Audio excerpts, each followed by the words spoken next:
Salut mes copines, je vous retrouve aujourd'hui pour vous parler pinceau. Aujourd'hui, on va découvrir à quoi sert tel ou tel pinceau, pourquoi moi je m'en sers, dans quel cas on peut le détourner, bref voilà. J'ai eu plusieurs fois la question et Marie m'a dit tu veux pas la poster demain ta vidéo parce que moi je veux savoir à quoi ça sert mes pinceaux. Donc voilà, pour faire plaisir à Marie, eh ben, je fais la vidéo maintenant. Donc on va commencer, j'ai plein de pinceaux sous les yeux à vous montrer, donc on va commencer par celui-là, pourquoi pas, ainsi que celui-là, qui est la même chose. Donc ça c'est les pinceaux pour tout le visage, pour appliquer la poudre par exemple. On peut s'en servir pour estomper quand on a abusé du bronzer et du blush.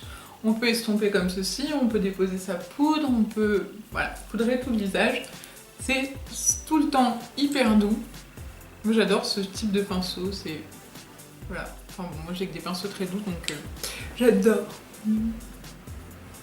Voilà, donc ça pour moi c'est les pinceaux poudre, il y en a de différentes tailles, il y en a des... Non, ça c'est pas un...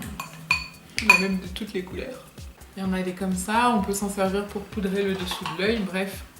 Il y en a vraiment de toutes les tailles. Alors moi c'est mon pinceau chouchou pour appliquer le blush, je l'adore. C'est un pinceau œuf. Donc il se présente comme ceci, il a une forme d'obus un petit peu et je l'adore pour appliquer le blush, il est vraiment génial. Il a la forme parfaite, hélas il s'est décollé, donc je vais devoir le recoller. Mais sinon c'est un pinceau vraiment que j'adore, il dépose la matière parfaitement, on peut l'estomper sans problème, il est hyper doux donc c'est hyper agréable. Voilà. Et après on a son petit frère. Donc c'est le même, mais en plus petit. Hein. Et celui-là, je m'en sers pour plein de choses. En ce moment, je m'en sers pour le blush et le bronzer. Mais en règle générale, je m'en sers pour appliquer le bronzer dans mon creux, là, sur le front. Pour appliquer aussi l'enlumineur à ce niveau-là, ou sur l'arc de Cupidon. Bref, on peut l'utiliser pour pas mal de choses. On peut s'en servir pour poudrer le dessous de l'œil. Donc ça aussi, c'est hyper pratique. C'est vrai que ces pinceaux-là, c'est mes pinceaux chouchous. J'adore leur forme, ils sont hyper doux, ils permettent de faire plein de choses. Alors il y en a qui sont propres, il y en a qui sont pas propres, ils passent au lavage de main. Donc ce type de pinceaux sont tous des pinceaux pour le fond de teint. Alors on peut s'en servir pour plein d'autres choses, mais moi ceux-là je m'en sers pour... Comment il s'appelle? Alors celui-ci c'est un Real Techniques, c'est l'Expert Face Brush. Donc celui-ci, ça a été mon premier pinceau à fond de teint et je l'adore. Il est hyper dense, il est extrêmement doux et j'aime beaucoup. Mais c'est vrai que je lui ai trouvé un remplaçant qui est celui-ci et je l'aime encore mieux. Il est super bien de par sa forme parce qu'il est plat et donc pour fondre le fond de teint dans le visage, c'est génialissime. J'adore vraiment cette forme. Mais celui-ci est trop bien. Celui-là est vraiment très doux quoi. Après, on a ce type de pinceau-là. Alors celui-là, certaines s'en servent pour le teint. Moi, j'aime pas la forme pour le teint, ça me plaît pas. Par contre, il est vachement bien pour l'anti-cerne, par exemple, en tapotant légèrement sur le cerne. Et ensuite, il y a ce type de pinceau-là. Alors celui-là s'appelle Stippling Brush. Il est un petit peu plus dense que celui-là. Et donc, du coup, pour moi, ils ont deux utilisations différentes, même si on peut s'en servir les deux pour le fond de teint. Donc c'est des duos fibres, ils ont deux types de fibres, les noires qui sont plus raides et les blanches qui sont très souples. Et donc celui-ci, ça m'est arrivé de m'en servir pour appliquer le blush, mais il est très bien pour appliquer le fond de teint.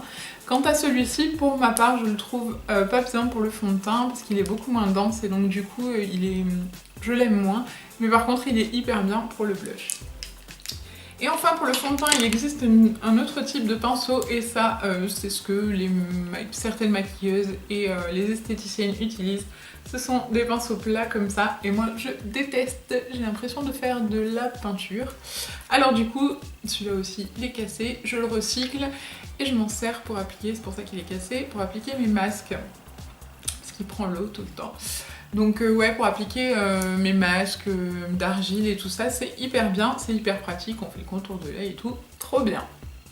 Au moins, on lui a trouvé une utilisation. Ensuite, qu'est-ce que je peux vous montrer comme pinceau? Chez Real Techniques, il y a celui-là aussi, donc c'est un petit pinceau un peu le même genre que celui-là, mais plus petit. Et celui-ci, ben voilà, je l'ai recyclé, je sais pas pourquoi il est à la place. ouais, setting brush. Donc on va dire que on peut s'en servir pour poudrer le dessous de l'œil. Moi je m'en sers pour appliquer l'enlumineur. Voilà. Mais voilà, c'est un pinceau un peu à tout faire quoi. Il est tout petit donc il est bien pratique. Toujours pour l'enlumineur, j'ai celui-ci et alors c'est un Bedelium, c'est le 787. Il se présente comme ceci, donc pour vous donner la taille par rapport à l'autre. Il est plus petit et encore une fois, je l'adore pour appliquer l'enlumineur ici, là. Et en fait, ouais, j'aime bien parce qu'il est aussi dû aux fibres comme les grands là. Donc ça fait bien diffus quand on applique l'enlumineur, c'est hyper bien. Alors ensuite, on va passer au pinceau plat. Donc il en existe des tas, des tonnes, des formes différentes. Voilà, j'en ai je sais pas combien. Il y en a des plats, des courts, avec des poils plus longs. Voilà, il y en a toutes les tailles. Celui-ci, il est même oblique. J'en ai, bref, de toutes les tailles, de toutes les formes. Et donc on s'en sert pour appliquer la couleur en aplat sur la paupière mobile, par exemple. Je m'en sers aussi pour les plus courts, pour appliquer en ras de cils inférieur la couleur. Voilà. Bon, bah c'est un pinceau synthétique plat. Il n'y a rien de très spécial à dire là-dessus. Si ce n'est que si vous avez besoin de très peu de pinceaux, il vous en faut un comme ça. Je trouve que c'est vraiment indispensable d'en avoir un comme celui-ci. Et un autre que je vous dirai tout à l'heure. Voilà. Donc ça c'est pour les pinceaux plats. Ensuite il existe des pinceaux comme ça en éventail. Donc là nous en avons un tout petit et là nous en avons un plus gros. Alors le tout petit pour ma part je m'en sers pour enlever les chutes. Quand on fait un maquillage foncé avec des fards un peu poudreux, on peut enlever les chutes comme ça avec ce genre d'éventail. Et sinon celui-ci, bon il peut servir pour la même chose ou pour bien creuser le visage, il a la forme adéquate pour rentrer dans la face de poisson. Donc toujours pareil, c'est hyper doux, bah, c'est des pinceaux synthétiques, donc c'est vraiment très très doux. Ensuite, il y a ce type de pinceau, donc c'est le même genre que les pinceaux à poudre. Ça va pas dans mes favoris, ceux-là, ce sont des pinceaux qui servent à appliquer le blush par exemple, ou bronzer toujours. J'ai un peu plus de mal avec la forme, j'aime moins. C'est moins mon truc. Bon, c'est pas très grave. Hein. Après, il y a ce genre de pinceau-là. Alors celui-là, je l'ai eu dans la palette Everything Nice. Et je l'aime beaucoup. À vrai dire, j'avais acheté cette palette uniquement pour ce pinceau. Et en fait, bon, on trouve les mêmes chez NARS, on commence à en trouver un petit peu dans toutes les marques, mais c'est vrai qu'il n'y en a pas beaucoup des comme ça. Et celui-ci, il se tient bien dans la main pour faire vraiment très défini son creux et ensuite l'estomper. Voilà, il est parfait pour mettre dans la trousse, il est tout plat, il prend pas de place, donc c'est nickel. Ensuite, on va passer au pinceau estompeur. Donc là, il y en a un stock. J'en ai Wet Million. Ce sont tous des pinceaux estompeurs plus ou moins denses, plus ou moins fournis. Il y a des pinceaux en poils naturels, il y a des pinceaux en poils synthétiques. Pour ma part, les pinceaux en poils naturels, j'ai les paupières hyper sensibles. Et j'ai vraiment beaucoup de mal à les apprécier parce que ça m'arrache la figure, quoi. Ça, c'est les poils. Donc ça, c'est un dupe du 217 de chez MAC. J'ai essayé le 217, c'est exactement le même problème, hein, ça m'arrache la paupière. Donc ça... Alors par contre, oui, ça fait le job nickel, hein. Ça estompe super bien. Mais... j'ai des swatchs partout sur les mains. Mais ça pique, quoi. Moi, j'ai vraiment la paupière trop sensible, donc ça m'arrache. Je préfère ce type-là, qui... Alors celui-là, c'est mon chouchou. En ce moment, j'arrête pas de l'utiliser. C'est le 785 de chez Bedelium. C'est hyper agréable, il est hyper doux, je sais pas en quoi il est. Je suppose qu'il est synthétique, je ne sais pas. En tout cas, il est très très doux. Et pour flouter, donc pour faire le creux de paupière, remonter, faire la couleur de transition, celui-ci, je m'en sers tout le temps, il est génialissime. On a la même chose chez Real Techniques. Donc ça, c'est le Deluxe Crease Brush, qui se présente comme ceci et qui est en fait assez gros. Il est dodu. Et donc il n'est pas très précis, donc pour la couleur de transition il est très bien et il estompe vraiment super bien, donc pas de soucis à ce niveau là. Après on a les pinceaux comme ça qui se trouvent dans les palettes Urban Decay, donc là c'est celui de la Vice 3. Donc ici c'est un pinceau estompeur, il est tout mou, donc toujours pareil pour bien flouter, bien estomper, faire quelque chose de large on va dire, pour l'estompe pour que ce soit large. c'est pas mal. Si on veut plus de précision, il faut prendre un pinceau un peu plus dense.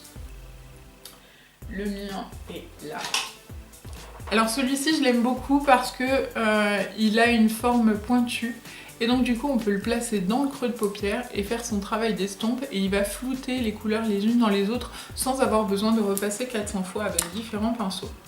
Bref, il en existe de toutes les formes. Celui de Cheryl Techniques, c'est une forme un peu particulière et je l'aime beaucoup aussi, pareil que pour le précédent. Grâce à sa forme, on peut faire une estompe vraiment sympa. Et ensuite, voilà, bon, il y en a des comme ça. Ceux-ci sont des duos fibres, ils sont hyper doux. Donc voilà, pour flouter la couleur de transition. Voilà, bon, c'est tous des estompeurs, donc ils ont tous la même utilité. Mais selon la densité des poils et selon la longueur, le nombre de poils, enfin bon bref, vous le voyez à l'utilisation, on s'en sert pas vraiment de la même manière. Je ne m'en sers pas de la même manière parce que, encore une fois, je n'ai pas la science du maquillage. Je ne suis qu'un amateur qui s'amuse avec ses pinceaux, donc voilà, moi c'est comme ça que je m'en sers. Vous voyez, celui-ci il est bien plus dense, donc on fait moins flouté, moins large. C'est pas le même résultat. Voilà, mais je crois que le pinceau estompeur et le pinceau chouchoute les dents. Si vous ne deviez avoir qu'un seul pinceau, il vous faut absolument un pinceau estompeur. C'est-à-dire que la couleur en aplat sur la paupière mobile, on peut la mettre au doigt, il n'y a pas de souci. L'estompe au doigt, c'est un peu plus compliqué. Ça se fait, mais c'est plus compliqué. Et donc pour avoir un truc vraiment joli, je vous recommande d'avoir un pinceau estompeur. Voilà, s'il vous faut un seul pinceau, c'est un pinceau estompeur comme ça. Voilà, donc vous pouvez choisir n'importe lequel, il faut que vous testiez, vous touchiez pour savoir ce qui vous intéresse comme matière, mais il vous faut un pinceau estompeur. De tous les pinceaux que je vous ai présentés, le seul, unique, indispensable, à mon sens, c'est celui-là. Voilà. Par contre, si vous deviez avoir 2-3 pinceaux, un estompeur, un pinceau plat, voilà, là vous êtes paré, vous pouvez faire tout ce que vous voulez. Il n'y a pas besoin d'en avoir 8 millions. Moi, j'en ai pas mal parce que j'adore les pinceaux, je suis un petit peu collectionneuse, mais il n'y a pas besoin d'en avoir 600. Ensuite, de quoi donc vais-je vous parler? Il y a les petits pinceaux, alors ça c'est les petits pinceaux que j'aime bien. Les pinceaux crayons. Donc ça se présente comme ceci. Et en fait, c'est des pinceaux crayons ou pinceaux boules. Ça permet de faire le coin interne, ça permet de faire le ras de cils inférieur, ça permet d'estomper le ras de cils inférieur. Alors bien souvent, moi, vous me voyez faire avec celui-là, le ras de cils inférieur. Parce que ça, c'est bien touffu, donc ça fait une estompe rapide. Mais ça aussi, c'est parfait pour le faire. On peut utiliser pas mal de pinceaux. Fais le point. On peut utiliser pas mal de pinceaux pour plusieurs utilisations différentes et pour plusieurs utilisations similaires. Donc voilà, les pinceaux crayons, on s'en sert aussi pour appliquer par exemple une couleur bien foncée dans le creux, mais qu'on veut en un point donné, que ça ne se diffuse pas trop. Voilà, il y a plein d'utilisations pour les pinceaux crayons, vous les avez vus souvent dans mes vidéos, parce que je m'en sers souvent. Alors ceux-là, je viens juste de m'en servir, ils sont donc tout dégueux, hein. Je les ai pas encore nettoyés parce que je les nettoie tous les jours. Les pinceaux biseautés, il y en a un peu de tous les genres, il y en a un peu de toutes les formes, c'est toujours pareil. Il y en a des grands, des courts, des petits, des longs. Ensuite, il y a les petits comme ça dont je me sers pour l'eyeliner et le crayon, la pommade à sourcils. Et enfin, il y a ceux-là. Alors celui-là, je m'en sers pour les sourcils parce qu'il est un tout petit peu plus gros. Et celui-ci, eh ben en fait, je m'en sers jamais parce que je le trouve tout pourri. Donc il était dans le kit de... Il a un poil plus grand que les autres. Il était dans le kit de pinceau Real Techniques et je l'aime pas du tout. Je vois pas l'intérêt. Il est gros. C'est une grosse patate, quoi. Après, quand on fait un pseudo trade liner, on peut utiliser ça avec un fard, voilà. Qu'on n'a pas besoin de précision, qu'on floute et tout, on peut utiliser ça. Mais sinon, c'est pas un pinceau que j'aime, donc je m'en sers jamais. Voilà. Ensuite, il y a les tout petits pinceaux. Ah, les tout petits pinceaux, moi je les trouve trop mignons.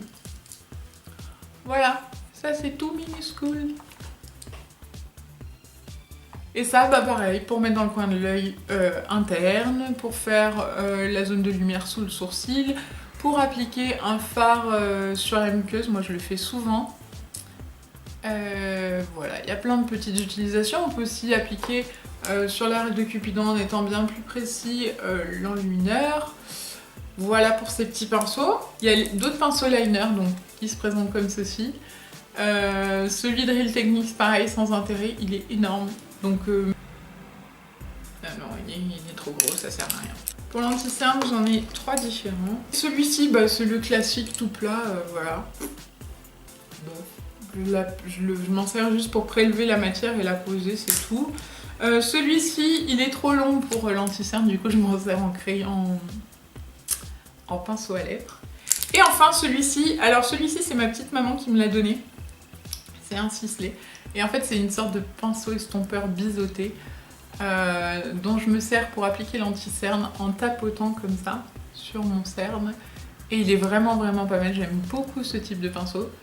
Donc je suis bien contente. Je pense que je vais en acheter un autre pour avoir un double pour tourner. Mais ça c'est vraiment pas mal pour appliquer l'anti-cerne, puis on est plus précis qu'avec le très gros. Donc ça c'est un petit pinceau à lèvres. Donc c'est une langue de chat toute fine, très longue, pour appliquer son rouge à lèvres. Et c'est vraiment pas mal pour être précis quand on met un rouge à lèvres très foncé par exemple. J'aime beaucoup, je m'en sers pas depuis longtemps, mais j'aime bien. Il me reste à vous parler d'une sorte de crayon. Ce sont ceux-là. Donc le LF il a fait la guerre parce que j'ai marché dessus. Et celui-ci, donc ce sont des pinceaux plats, on dirait des pinceaux de peintre. Ils sont tout petits et ils sont parfaits pour appliquer la couleur en ras de cils inférieur. Je pense que je vous ai parlé de tous les pinceaux. Non, j'ai pas parlé des goupillons et des brosses pour les sourcils. Mais bon, ça se présente comme ceci, vous savez à quoi ça ressemble, hein, c'est pour peigner ses sourcils. Avant d'appliquer le truc là, hein, petit à pinceau, il y a des ovnis. Et ceux-là, ils sont au fond du tiroir parce que je ne sais pas à quoi ils servent. Celui-ci, il a le poil très souple, alors il est méga doux. Il a le poil très souple, mais il est hyper long. Donc à part pour poser l'enlumineur, je ne vois pas à quoi il sert. Et je m'en sers quasi jamais puisque du coup j'en ai 1800 pour appliquer l'enlumineur. Et ensuite il y a celui-ci qui est un pinceau qui... Voilà, alors on peut s'en servir quand on est pressé pour faire l'estompe rapide, mélanger toutes les couleurs ensemble, hein, ça fait un truc... Voilà, c'est juste pour quand on est pressé, on est d'accord. Et sinon, je pense que c'est un pinceau pour l'anti-cerne. Du moins, c'est comme ça que moi je l'utilise quand je l'utilise. Mais depuis que ma maman m'a donné celui-là, je n'utilise plus que celui-là. Mais sinon, je pense que oui, c'est un pinceau anti-cerne. Sinon, je ne sais pas à quoi il sert. Si vous le savez, marquez-le moi dans les commentaires parce que moi, j'en ai aucune idée. Donc voilà, je pense que j'ai fait le tour de tous les pinceaux. Je pense que je n'ai rien oublié. Maintenant, il va falloir aller les laver. Je veux pas laver mes pinceaux. Donc pour laver ces pinceaux, quand vous les recevez, oui, il faut les laver, Maric. Sinon, tu vas te coller de la colle chinoise partout sur la figure. Non, c'est mieux de les laver, ouais, ça sort de l'usine, je sais pas où ça va traîner, après tu vas te tartiner ça sur la figure, c'est mieux de les laver. Pour les laver, vous pouvez utiliser du savon de Marseille, par exemple, c'est le plus simple, le mieux. Moi, franchement, quand j'aurai fini mon savon, ce sera avec du savon de Marseille. Sinon, du shampoing pour bébé, du shampoing doux pour être sûr que ça agresse pas trop. Et au pire des cas, ben, c'est pas très grave, hein, vous prenez un shampoing normal, votre shampoing, et puis bah, vous prenez votre pinceau, vous mettez un peu de shampoing, vous touillez comme ça pour bien frotter, bien nettoyer. Vous rincez sous l'eau en frottant toujours, vous essorez et vous les faites sécher la tête en bas ou alors à plat. Le mieux étant la tête en bas. Voilà, je pense que je vous ai tout dit. J'espère que cette vidéo vous a plu. N'hésitez pas à me dire en commentaire ce que vous avez comme pinceau. Si vous avez des bons plans pour les pinceaux, je prends toujours parce que j'adore les pinceaux. Si vous avez d'autres utilisations pour les pinceaux que je n'ai pas moi, par exemple, hein, on ne sait jamais que je détourne encore un énième pinceau. Voilà, si vous avez quelque chose à ajouter, mettez-le moi en commentaire. Je vous fais plein de gros bisous et je vous dis à très vite les mes copines. Mouah. Ciao ciao.